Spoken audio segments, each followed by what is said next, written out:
stuff on the internet. So good morning, everybody, and good evening to one of our panelists, and welcome to the second Prentice Institute webinar that we're hosting this year. This particular session is titled From Local to Global, Immigration, Xenophobia, and Mainstreaming Extremism. And we're very pleased and honored to welcome three scholars from different parts of Canada and from the world, in fact, who are doing work related to these broader questions of not just what might be termed demographic change, what can be termed a loaded phrase, but also the implications and the responses from a social, political, cultural, and of course, ethnic, in many cases, standpoint. The reason that I asked Dr. Amy Mack to help me pulling this panel together is that we are seeing, of course, significant increases in, let's call it the public acceptability, if you will, of sentiments or expressions that maybe were not as welcome in the past. I certainly don't want to say that everybody is racist, but we do see elements or tones and language that is being used today in many places, particularly in response to changing immigrant and ethnic profiles across the country and around the world as people continue to move. And as a demography-oriented institute, I thought it most germane to speak about the sort of responses and the implications that we have to changing population profiles, both as a child of immigrants myself, but also as a white middle-aged academic. So we have a different perspective here. So I'm very pleased to welcome our panelists today. Our panelists are Dr. Amar Amarasingam from Queen's University, Dr. Anita Nissen, the postdoctoral fellow at Aalborg University in Denmark, and Dr. Amy Mack, who is currently a postdoctoral fellow at the University of Oslo and also co-director at the Canadian Institute for Far Right Studies. Before we get into our questions, and we will have time for questions from the audience at the end, I'd like to, of course, give a brief territorial acknowledgement. So, Oki, and welcome to the University of Lethbridge. Our university's Blackfoot name is Iniskim, meaning Sacred Buffalo Stone. The university is located in traditional Blackfoot Confederacy territory. We honor the Blackfoot people, and of course, all the treaty peoples here in Canada, and their traditional ways of knowing and caring for this land, as well as all Aboriginal peoples who have helped shape and continue to strengthen our university community. So on behalf of the Prentice Institute and the University of Lethbridge, I'd like to welcome our panelists today. We can take that slide down. Thank you, Sandy. And we'll start maybe just from a quick context here in terms of the Institute's goal from its founding has been to look at the big questions facing society, whether they're from a historical standpoint, of course, from a demographic, political, policy perspective, and to really find a way to engage some of the broader policy discourses around major topics that face our contemporary institutions. And demography, immigration, but also the responses that local populations have to that is clearly part of that big set of questions. So we will be alternating our first speakers to try to be as democratic as possible. And so for the first question, our order will be Amar, and then Anita, and then Amy. It must purely be a coincidence that my first name does not begin with A. That's actually the real reason why this panel was convened. So one of the things that is very important when we talk about questions of immigration and extremism is the question of identity, right? So ways of marking both inclusion and exclusion. So to frame that in another more accessible way, identity categories can be used to see who is fit or who does fit in terms of conversations around citizenship and belonging. And these conversations can be inherently inclusionary and exclusionary. So when we talk in the Canadian sense about identity and demographic change in immigration, Amar, what are the narratives? What are the sort of the key themes and messages that you're seeing and dealing with in your work? Yeah, I mean, that's a good question. I mean, I think there is some good news overall. There was a environic study, I think, published fairly recently that showed, the number of people who say there are too many refugees or that too many refugees are not real refugees, has basically gone down from about 80% at the height in 1980s to about 40% now. Too many immigrants don't adopt Canadian values. That number has also dropped, and so to about 48%, which is still about 50% of the Canadian population, but the trend is in the right direction. So I think on some level there's some good news. But what I will say is, whenever other things are going wrong in the country, housing prices, people who say that they don't like, quote unquote, where the country is going, that sort of thing, and that number is through the roof now, you do see immigrants immediately become the scapegoats, right? And so the same Environic study had a very interesting chart that showed that when asked why they believe there's too much immigration to Canada, in 2022, 15% said immigrants drive up housing prices, and that number has gone up to 38% in 2023, right? And so what's more interesting to me was the number of people who said we don't want to let too many immigrants into the country because they are a quote unquote threat to Canadian culture was 24% in 2022, which dropped in 2023 to 8%, right? So for some reason, just in the year, immigrants have become less of a threat to Canadian identity. And so, but that's not the interesting part. The interesting part is whatever the issue is broadly that is making Canadians nervous, I guess. You can see that immigrants become an immediate kind of scapegoat for whatever issue is circulating in the ethos, whatever is making them uncomfortable and nervous, right? And so that's what's kind of interesting, that regardless of whatever the specifics of the issue are, or might be, immigrants tend to become the scapegoat for anything that kind of makes them uncomfortable. So that, I think, is what's happening in the mainstream. But of course, in the far right fringes, where I probably spend too much time, there's all this concern that still remains about Great Replacement, white cultural genocide. This brown people are having too many kids, that the kind of makeup of what Canada is going to look like is going to change over time, and so I think that kind of thread of in terms of argument is still very much present on the far right.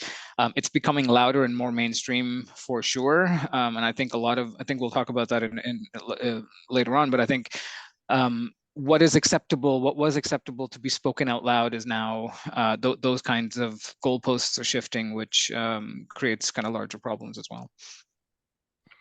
Great, thank you very much. We'll then go to our European colleague in Denmark. Anita, some perspectives from across the Atlantic, please. Yes, thank you. I think across Europe we see many of the same aspects, maybe not so much regarding housing, but for sure the scapegoating of migrants in various forms. And also, the discussions about the Great Replacement and so on. I think I'm just going to approach this a little bit different because I'm talking about a lot of countries in Europe. So there's, of course, a lot of ways also for the far right to consider this question. So I'm just, if it's okay, I'll just make it a bit more broad. So just to begin, then migration and ethnic nationalism does tend to be sort of the core issue for the far right in Europe, broadly speaking. So it's very much about these cultural differences that are highlighted more than outright racism in terms of what is stated.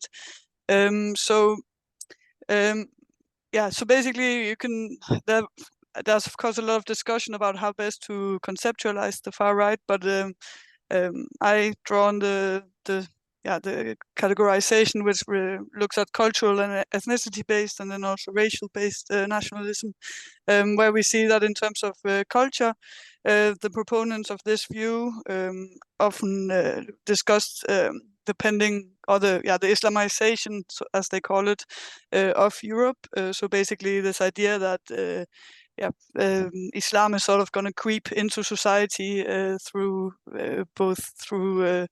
the overthrow of European traditions and so on. And also there's a lot of discussion of the cultural differences between basically Islam and Christianity, for instance, regarding views on gender. So this is what the far right is saying, not what my arguments are, just to be sure.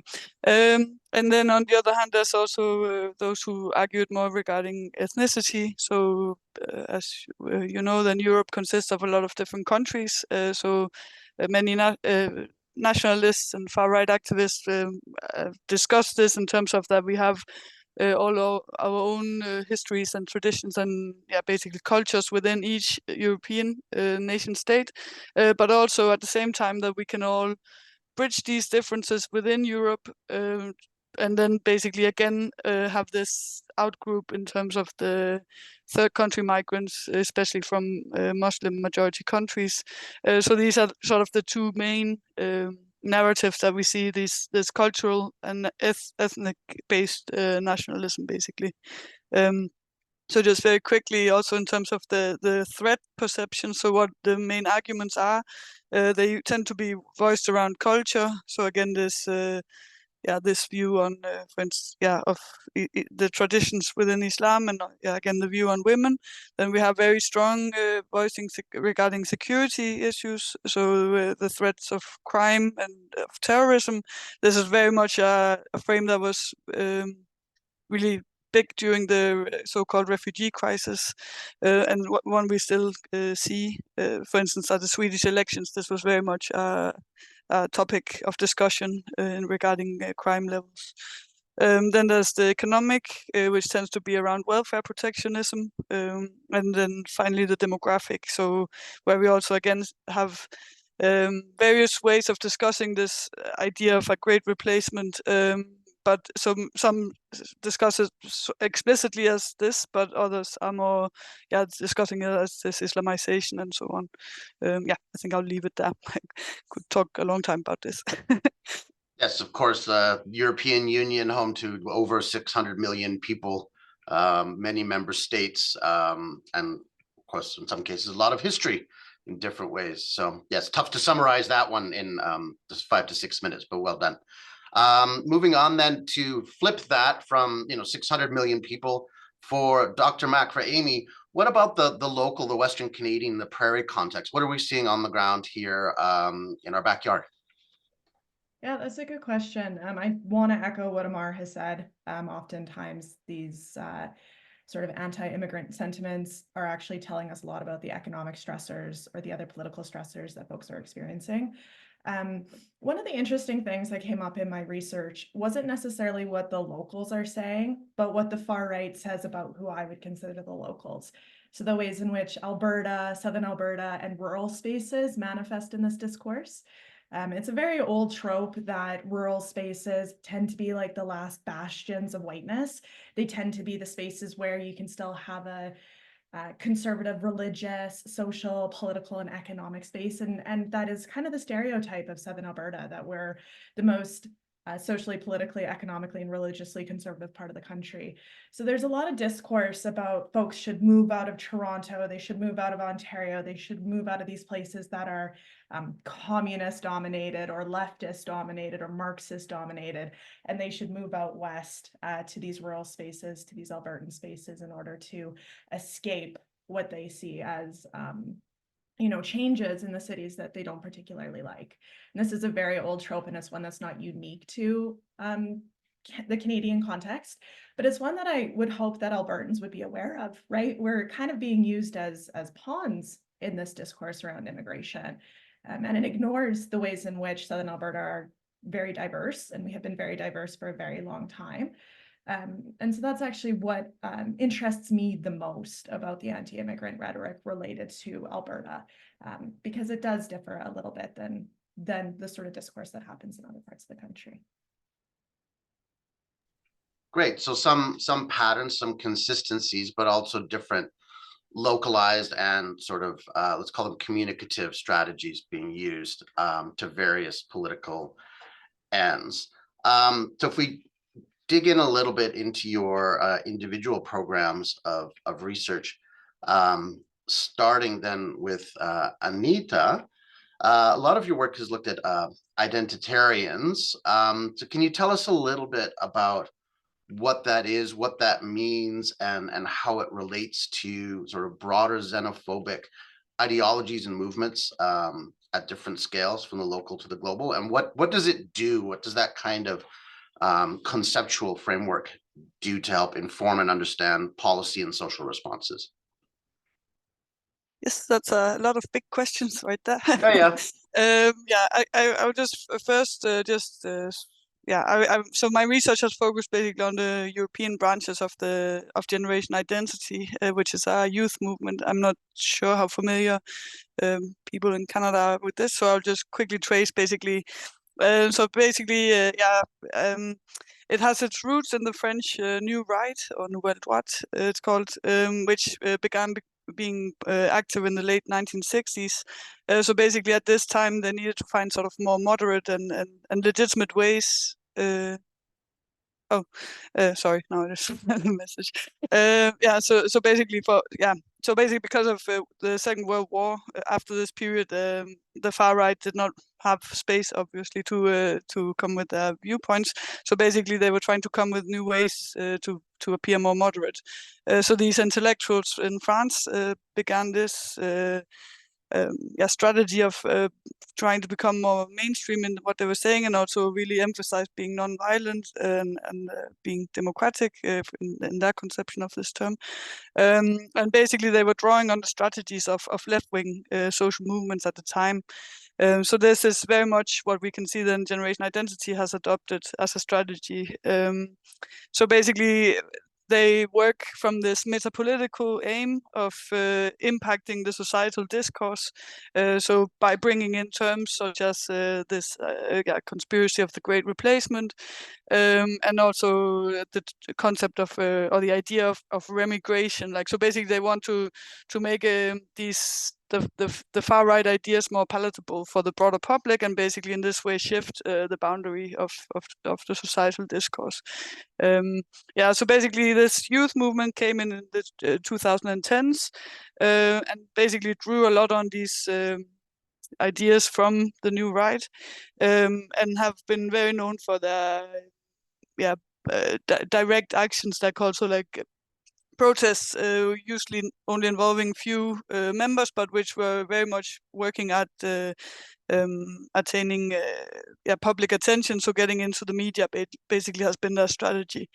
They work very consciously at this strategy, so they'd arrange summer schools and so on, where they were teaching each other basically how to both work at this communication, but also they do combat exercises. So here we see the more far right, or the more explicit extreme right part of this. So basically also conducting training actions and so on, basically preparing in what they believe will soon be a civil war basically coming about.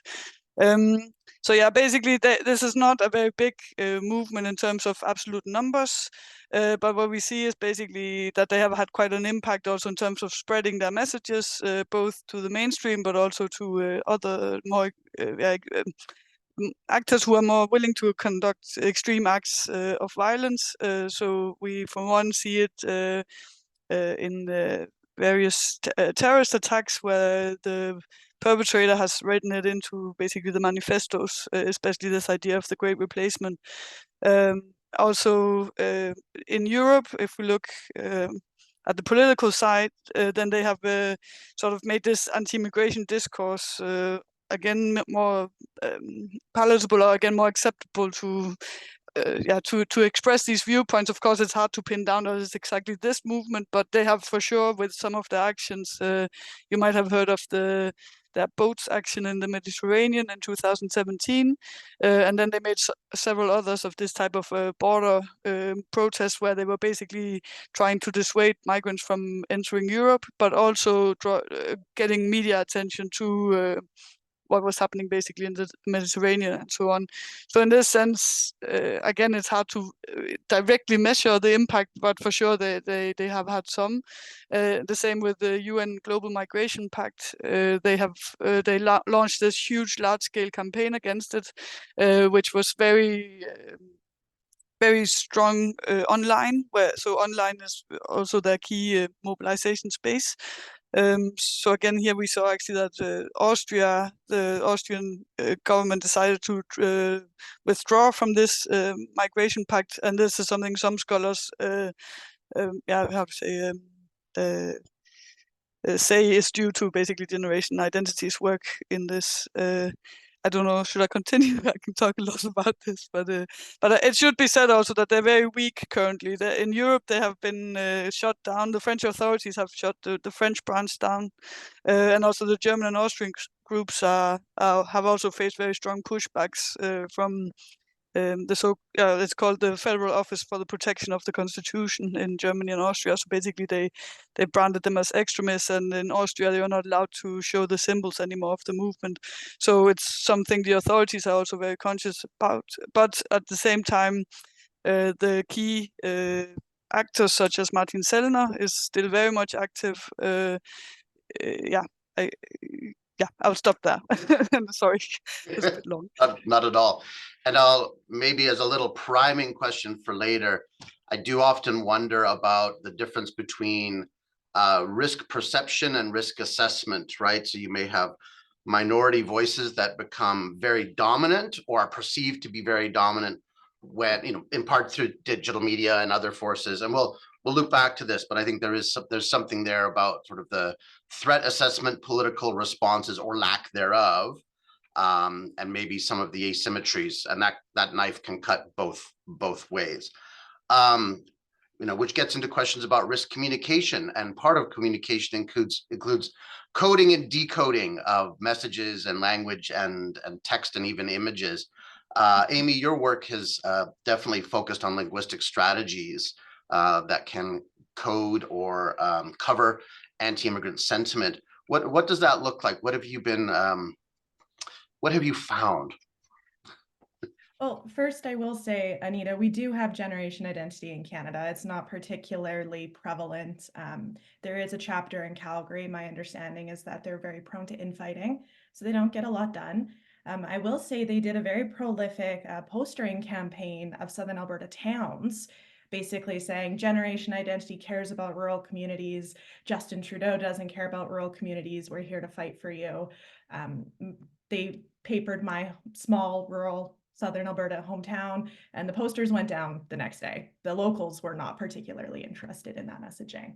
But in terms of like the language and the rhetorical strategies, it's something that I think folks really need to be attuned to, because a lot of what they say, or what our interlocutors, the people that we study, say, can be hate speech. So they have to figure out ways of coding what they're saying. So members of the community know when I say globalist, I actually mean a dark cabal of Jewish folks who control the world, right? Globalist isn't going to get picked up by the censors online, but other words that they would have traditionally used would get picked up and get them banned. One of the things that I found really interesting in my work, and really frustrating as a woman, was the ways in which the far right uses what I would call liberal Islamophobia, which is where the far right trots out this care for women, this care for feminism, this care for queer folks as an excuse to be Islamophobic, to say we can't let Muslims into Canada because they have bad views towards feminism, they have bad views towards women, and they have bad views towards the queer community. It's fascinating that they do that, because I don't see those same folks show up at pro-abortion rallies. I don't see them show up at rallies for our trans kids or other queer communities. They only invoke women and queer communities when it's a rhetorical strategy for punching down at another marginalized community. So when I talk about this, I just want folks to think about the messaging coming from these groups, and what are they actually trying to communicate, and what are they actually trying to hide in their messaging, because they've gotten really crafty because they have to, which makes it a little bit more difficult for us to push back against radicalization and the mainstreaming of extremism. Great. And then coming back to Amar, and another priming question that I'll put in as a political scientist, maybe we can clarify a little bit the definition or the conceptual space of the far right. But also, if it works, the question of how we delineate or don't delineate broader populist sentiments, which can overlap a lot with those ideological political positions, but also these sociocultural positions, and just sort of tackle a little bit the complexity of these layers of both definitions and what they mean to people and how they're used. But for so Amar, you don't have to answer that one on your own. But your work covers a lot of different spaces, from QAnon to ecofascism to jihadi extremism. What are the similarities and the differences that you're seeing across these different subject spaces, and how they sort of manifest into activism and political engagement and also communication? Yeah, no, I mean, I think at the highest level of generality, there's a kind of us versus them commonality there, right? And usually the us versus them is coded in a kind of pure versus impure kind of language. And so for eco-fascist movements, you have a kind of merging of environmental concerns with nationalist and racist ideologies, which basically say, you know, we have to restrict immigration as a means to kind of preserve the national environment for the native population, right? And so immigration, particularly from marginalized communities or non-native populations, has to be controlled and reduced in some way to maintain the purity of what this particular region looks like, and it usually manifests itself with a lot of Amy's work in rural communities of a lot of the memes coming out of this space are quite interesting. It's just like rolling hills and people in white dresses, and that sort of thing. For jihadist movements, I would say it in a weird way, they themselves try to limit Muslim migration to non-Muslim countries. That kind of fits into this Salafi kind of jihadist idea of al-wala wal-bara, which is like loyalty and disavowal. And so a lot of ISIS propaganda will basically say, stay away from anything that's non-Muslim, stay away from anything that's Western culture, democratic styles of governance, to maintain a kind of Muslim purity, right? So again, you have this kind of impure versus pure dynamic, which I think is quite important for all these movements, regardless of their kind of ideological specificities. The other thing that got me thinking, hearing Anita speak as well, is how much these are reciprocal sometimes, and so how one movement will bring about the rise and consolidation of the other. So the English Defence League arose largely in response to a lot of Muslim activism that was happening. The identitarian movement arose largely in response to kind of Syrian migrant crisis. And so you have these things always pushing back and forth and feeding on each other. And we're seeing similar dynamics with kind of Israel and Gaza currently. And so there is that kind of back and forth with some of these movements that is something also to watch. And we're noticing it also with the Sikh population in India and diaspora communities in Canada. And so because Canada is very much a diaspora-oriented country, a lot of the foreign conflicts do have ripple effects here in multiple ways. So. Great, thank you. And as we get into our questions too, this is my third priming question for the discussion at the end, is the actual demographic reality of that fear when we look at a state like Canada with a fertility rate that is well below replacement, and a policy emphasis on immigration, of course, which is not new for this country. The futures question, we'll open up the space for wild speculation in a little while. But the demographic realities of Canada definitely are butting up against a lot of these dynamics day to day, in fact. And then, so question number 3, and we'll start with Amy then. Let's talk about the far right, or as was pointed out earlier, sort of this shift to what are perceived by people perhaps on this panel as more extreme positions, but also the public acceptability or the mainstreaming of these more extreme positions. How is that framing public perception? How is that framing, let's call it, public assessments of risk or risk threat? How is how is this translating into institutional discourse and even policy responses beyond, of course, talking about how international students are the source of all problems in Canada? Yeah, no, that's a good question. My sense of this particular area is that we're just seeing more polarized views. My work right now is really on the Coutts border blockade and the ripple effect that that has had in our local Southern Alberta community, of course, with folks being on trial right now, and just kind of the lingering fallout of that. One of the things I've seen in my field work in small towns is that folks are either all in on these groups or they've decided that they want absolutely nothing to do with this. They may have at one point been somewhat sympathetic to these things, perhaps might have been at risk of radicalization themselves, but the Coutts border blockade was kind of a breaking point for a lot of folks. So when it comes to having discussions with people, I've found it to be a little bit more difficult. Because when you have extreme polarization of views, it can be harder to bridge that chasm that's happening, not necessarily between the left and the right, but in this case, when it comes to vaccinations or belief in science or the medical establishment.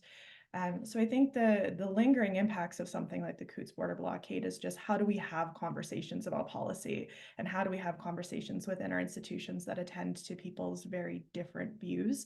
And views that they're really comfortable voicing as well. I'm sure those of you in the audience who are in Southern Alberta, you've seen the signs on the highways, you've seen the bumper stickers on the trucks. People are very vocal in their support for these things. And people are perhaps less vocal in their lack of support of these groups.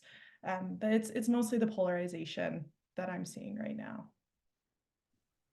And then we'll turn over to Amar. What about from your standpoint, whether it's national or specific to some of the sort of, let's call them the subpopulations or different movements that you've studied? What are you seeing in terms of that swing to the more open extremes?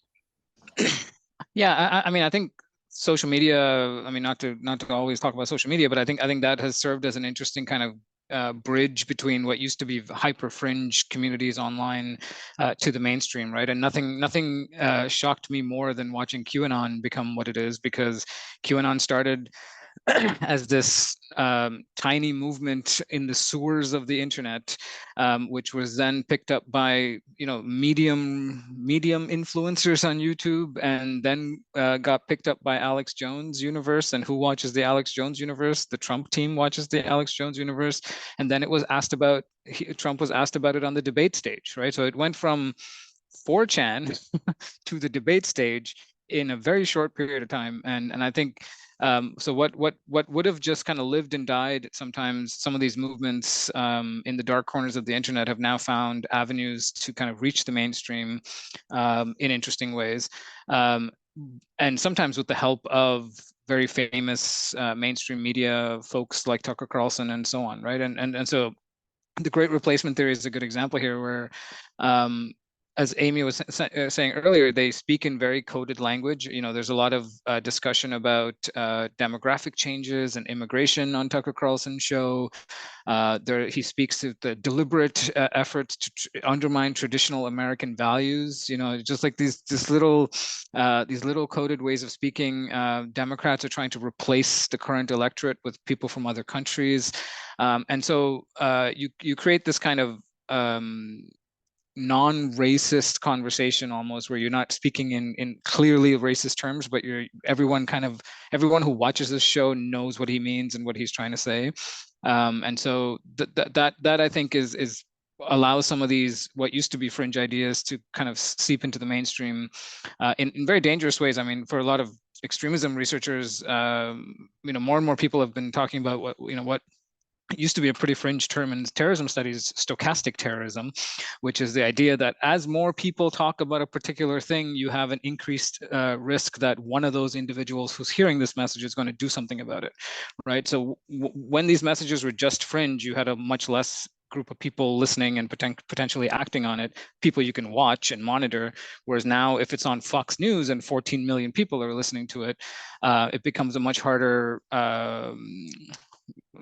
issue of how to actually spot and talk about or do something with the people that might be acting on it.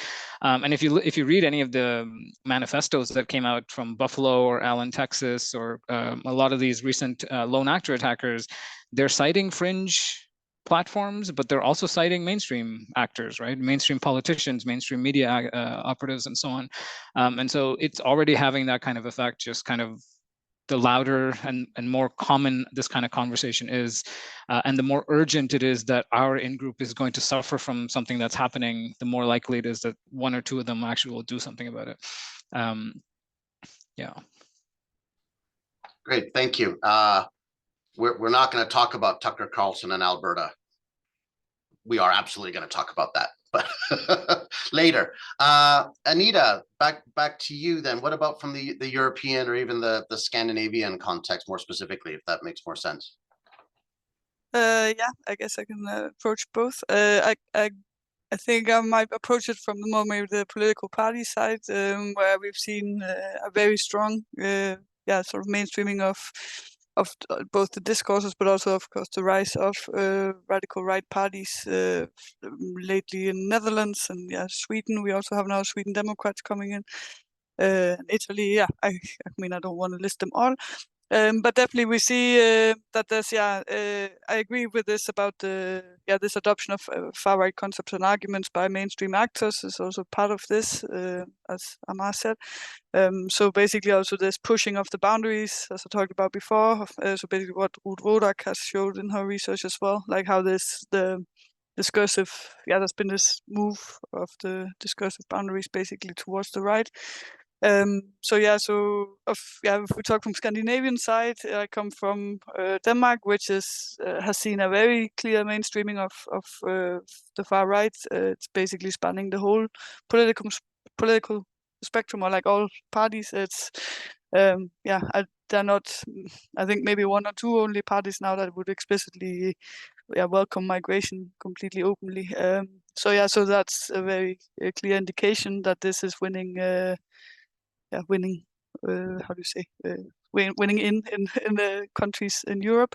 Another good example is Germany, where we saw, particularly during the refugee crisis, where Angela Merkel, the chancellor, started out with this open door policy. And then you saw the rise of the movement Pegida, which then led to the rise of the far right party Alternative for Germany. And now we see that also they have sort of made more closed doors, so to speak. And the same at the EU level, if we just go completely grand scale. So from the European Commission trying to implement like a quota regime in terms of the asylum seekers, now they've just finished the discussions and found agreement across all the countries. But we see that it's like quite a watered down, but also it's receiving a lot of criticism from human rights observers because they have not been able to agree on all details and so on. So again, of course, the saying where exactly this is coming from is hard to pin down. So what exactly has led to this? But for sure, it's also the mainstreaming of basically that this discourse has become acceptable to discuss as such. Yes, I think I'll maybe leave it there for now.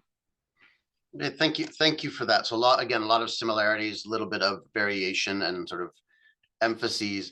From a policy standpoint or a political leadership standpoint, then I guess my two questions are, is this mainstreaming of extremism and the far right, however we define it, as a political scientist, we have a pretty clear sense of where that line is. But what might you see as viable strategies, both around that bimodal distribution, which Amy very kindly graphed out for us as well, and that polarization, and how do we manage the introduction of these perspectives in democratic institutions that are ostensibly designed to balance out the diversity of perspectives coming up from the public? So the grand question, what should we do? As Lenin said, what is to be done? Yes, I pulled that out. Yep, you have it. And we'll start, I think, with who wants to go first? Any volunteers? Amar. I think we need to get Travis Kelce and Taylor Swift on board somehow. I think that'll solve everything. No, I mean, I think going back to Anita's point, you know, what the kind of anti-immigrant backlash that we didn't notice was when the Ukrainian conflict popped off and the Ukrainian migrants started coming in, right? And so what that shows me is it's not necessarily about immigration proper or just immigration. It's about who is coming in and where are they coming from and what do they look like. And I think part you know, I'm very bad. I'm very good at bad news, but I don't know how to answer the what do you do about it kind of questions. But I think part of it is challenging some of these hypocrisies, challenging some of these myths and pieces of misinformation, because I'm not sure how much they're even known to the public properly, right? And so I think part of that is just you know, being noisy about it. To the point where people kind of understand what the stuff's going on. I know a lot of people just say, you know, immigrants we need to teach everyday people about kind of the demographic benefits and cultural enrichment and economic contribution of migrants. And my pushback has always been, it doesn't matter if they do nothing. Like, you know, it doesn't matter if they do nothing. If we decide as Canadians that we're an immigrant accepting and refugee accepting country, that's that, right? And so it's not a question of how model of a minority they are that then makes everything okay. So I think part of it is just education and kind of combating some of this misinformation that needs to happen. Yeah, but I think we're also quite bad at having this conversation as Canadians, because I think we kind of shelter ourselves with the comfort blanket of multiculturalism to the point where we don't actually have to have any real conversations about what's happening, how this demographic shifts are actually affecting people, right? So. No, I think that's a good point. Amy, you are eager to jump in. Yeah, I was just going to say, before we started this webinar, Anita and I were talking about Canadian exceptionalism. There's obviously also Nordic exceptionalism, and we have a tendency to think about ourselves in a way of being open and accepting and polite, and we often construct our identity in contrast to the American identity. And I think perhaps Canadians need to reckon with the fact that maybe we're not living up to that in any meaningful way. And I will also say, as an Albertan who's very frustrated with the current provincial political kerfluffle that we have, I think we also need to be working at the community level, working in small communities and rural communities in small cities like Lethbridge, so that we can tackle the problem from both sides. Like, I don't think we can vote our way out of this. In a traditional like political science sort of way. I think we need to be really thinking about our communities and how we make our communities welcoming and how we have tough conversations in our communities with our neighbors and people that we're going to run into at the grocery store and the post office, and to make things awkward for folks until we learn how to have good conversations with one another. And then hopefully that trickles up to policy as well. Great. And Anita, any thoughts on this, on policy levers or response strategies? No, it's a very good question. Also, of course, yeah, I guess I'm a bit in the same boat as Amar. It's not something I think so much about how to, which obviously we should. But yeah, I think also at this point, it is very hard also to counter due to mainstreaming of the stance. And I mean, if I just take myself in terms of pushback, if I was to engage in discussions, for instance, online, I would be quite intimidated by that prospect. But yes, that's of course a bit personally on me. I agree also, though, that there should be more pushback also in terms of challenging these discourses. So, for instance, if we should take the online sphere in terms of the hate speech flagging, of course, we can discuss what if that helps, and if so, what it helps, like what is the effect of that. Then also deplatforming has worked in some instances. I know it's discussed by scholars whether this is a good strategy or not. But if we take, for instance, Generation Identity, they at least in numbers of followers did drop substantially when they had to leave they were thrown off Facebook basically. So in that sense, at least in terms of online followers, it might have some effect. Also, though, again, I don't know if you heard about the big protest in Germany recently against the far right, basically against Alternative for Germany.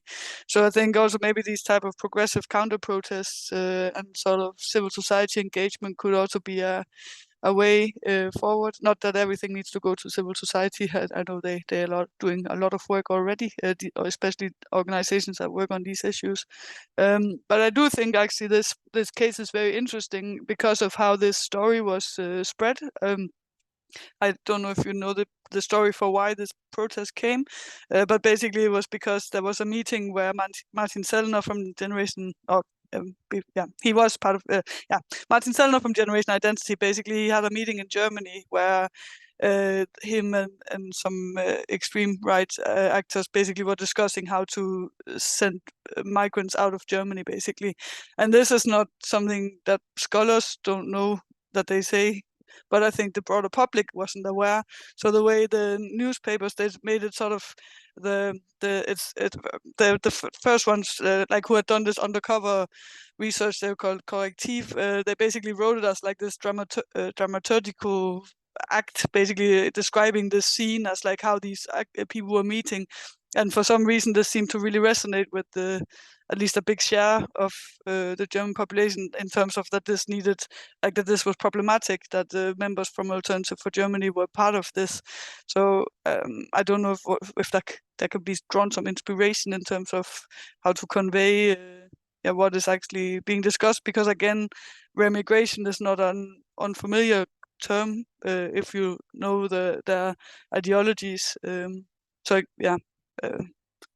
so this enlightenment of the population could be have some perspective maybe. Yeah, certainly. And if it was really easy to solve, we wouldn't need the three of us to just sit down for an hour and there you go. But it is sometimes important to think about sort of the causal pathways that may be available for mitigation. So for the audience members, you do have an opportunity to ask questions through the Q&A function. We don't take spoken questions. So I'll open up the floor right now just to see if there are any questions from the audience. And if there are, then we'll manage those. And if there aren't, then we'll continue on and we can loop back to some of my priming questions from earlier. Any questions from the audience? We'll give you a few minutes to type frantically. Spelling does count. Can I just add one thing on top of what Anita said, just as we're waiting for questions? What's interesting to me about some of the, the Environics numbers that I cited earlier is that that's in the context of the Canadian immigration system, right? We handpick our immigrants based on age, language proficiency, skills, education level, whether they have family here, whether they can do something for Canada economically.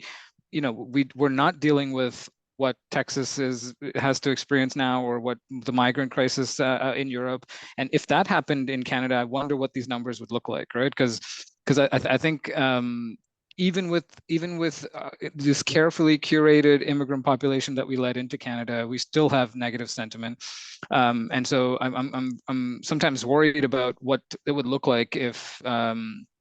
The good example is what's happening with George Santos's seat in New York, where now immigration is now a major issue in that campaign too, right? And so we have to sometimes you have to remind ourselves that all of our freaking out about immigration is within the context of a very, very curated health check, security checked, kind of immigration, immigrants that we let into the country, asylum seekers that we let into the country, and we still have pushback, right? And we still have negative responses. And so I sometimes, it's an interesting thought experiment if we just switch the border a little bit and see what Canadians would do about our kind of commitment to multiculturalism. Can I just add a little bit to that? This story is also as old as Canada is. This sort of discussion about who is fit to become Canadian, who is not fit to become Canadian, has been happening since the 1800s.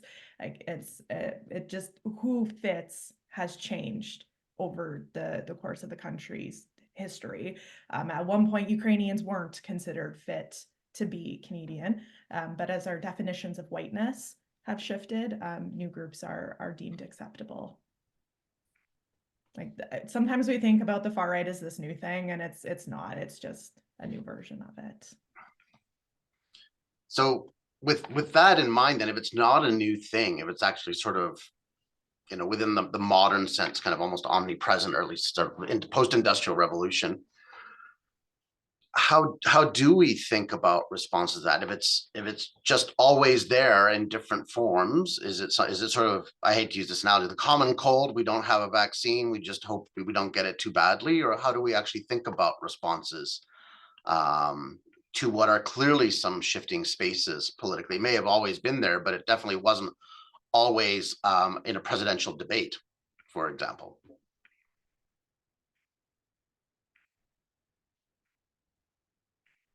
Anyone who wants to go. Sorry, Lars, I got distracted by the Q&A question. We, you know, how, if it's not new and we haven't been dealing with it for 150 years or longer, what do we need to do to deal with it now? But let's go to the question from the commentary here.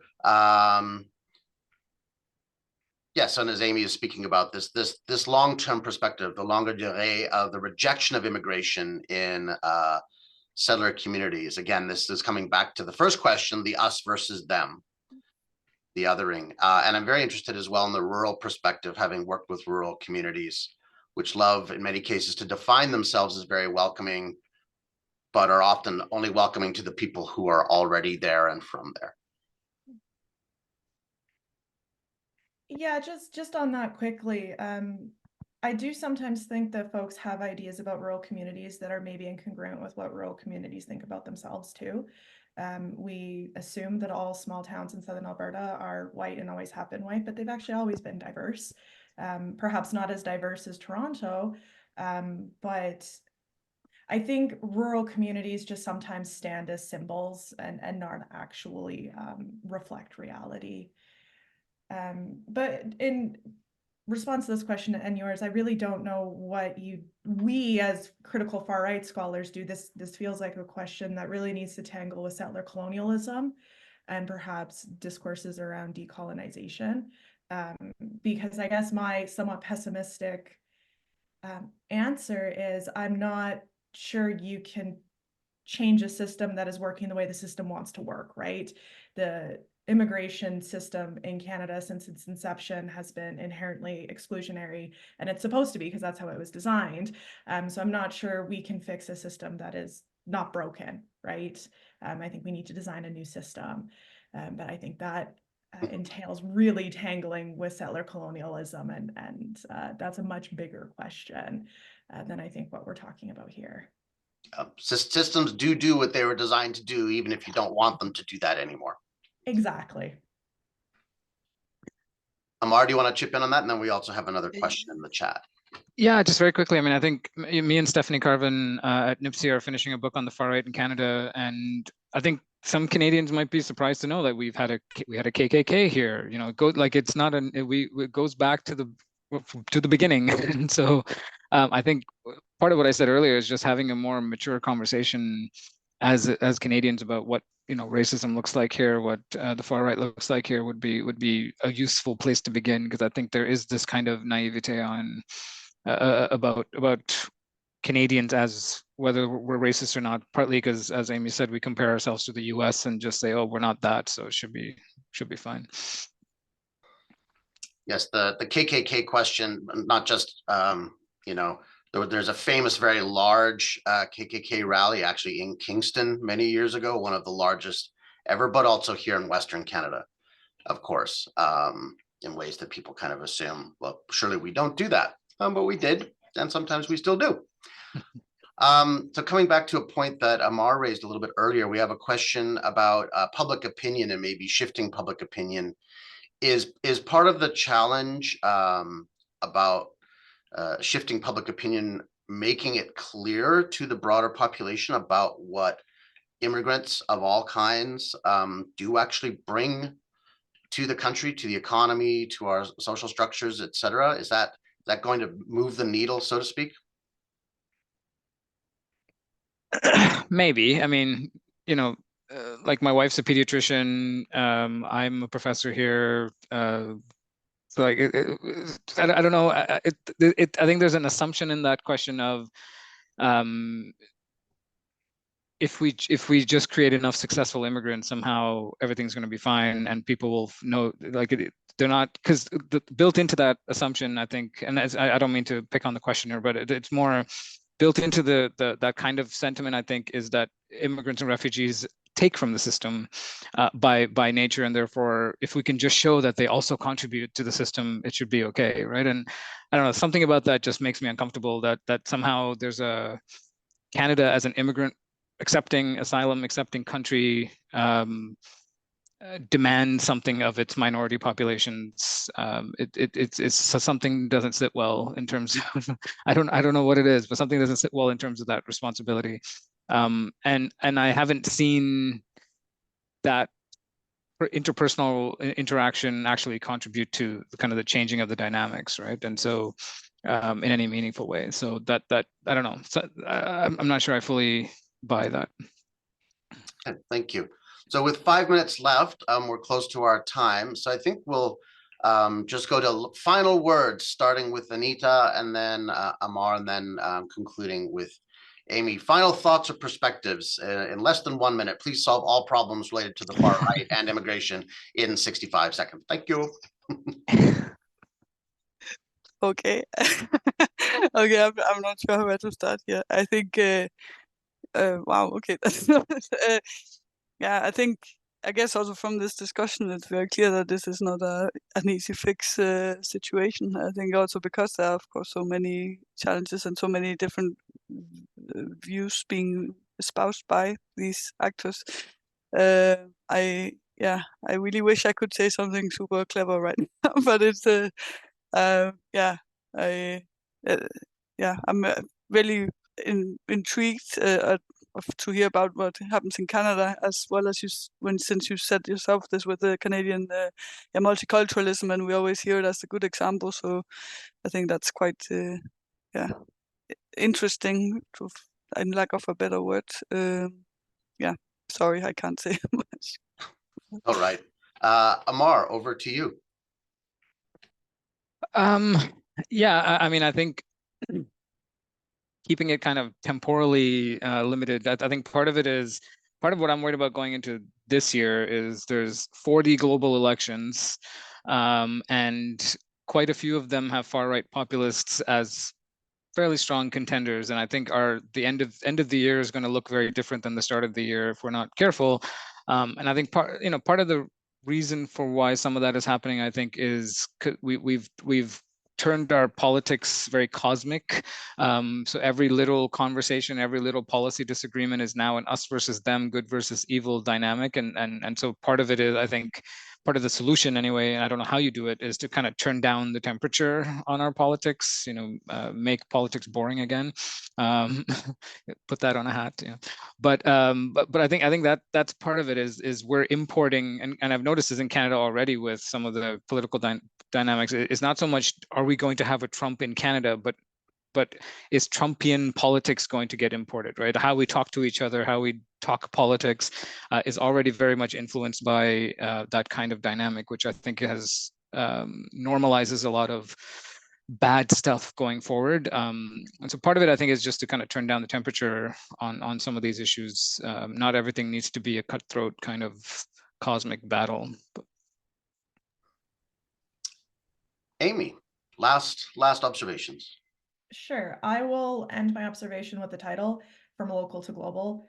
I think what this conversation has showed is that we have international issues that are similar, but we need to attend to the ways that, what does a Trumpian discourse look like in Ontario? What does it look like in Quebec? What does it look like in Lethbridge, right? What does it look like in Southern Alberta?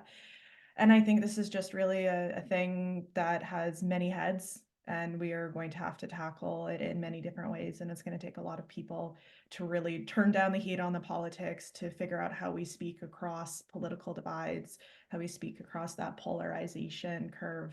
And it's going to be a lot of work, I think, and I just hope people have the energy to do it. Okay, thank you for that. So we are at our time this morning. I'd like to express my thanks to all of our panelists, but particularly to Anita, because she is coming to us from many, many time zones away, not just in sort of Ontario, but all the way across the big ocean. So we do appreciate you staying up late to engage in this. You have earned your cocktail or your beverage before bed. So very appreciative to all of our panelists. And for wrestling, these are tough questions. These are moving into deep complexity, deep policy challenges, maybe even wicked problems territory. And we're certainly seeing things, even as we become more aware of them, they become even more challenging, both due to the polarization of discourse and the underlying very real social tensions that can emerge. These are hard things to talk about in person. People don't want to, we're conditioned to not talk about them. So I very much appreciate your time and your expertise, and thank you for joining this webinar. Thanks to our audience and all of you who joined us this morning, hopefully while drinking good coffee here on a snowy day in Lethbridge. And with that, we will conclude our webinar. And again, my appreciation and thanks to all of the panelists and all the participants. And we look forward to continuing this conversation in different ways and in different locations around the world, because it's not just us, it's everywhere. Thank you, everybody. Take care. Bye-bye.